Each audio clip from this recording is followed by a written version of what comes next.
Dia lalu jalan tak rata, benda ni bergerak. So dia menghasilkan bunyi.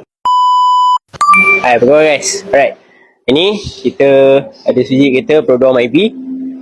Baik. So, kereta ni buat apa? Dia datang, dia ada komplain, kereta dia ada bunyi, jalan tak rata, macam-macam bunyi lah.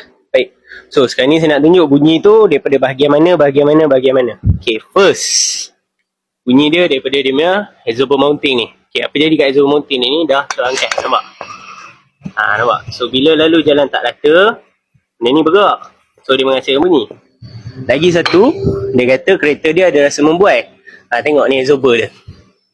Exhaust dah mati dah. Tak naik dah. Okay. Alright. So, lagi satu daripada dia punya lower arm ni. Okay. Lower arm dia ni apa jadi kalau korang tengok dekat dia punya boost ni dah ada koyak.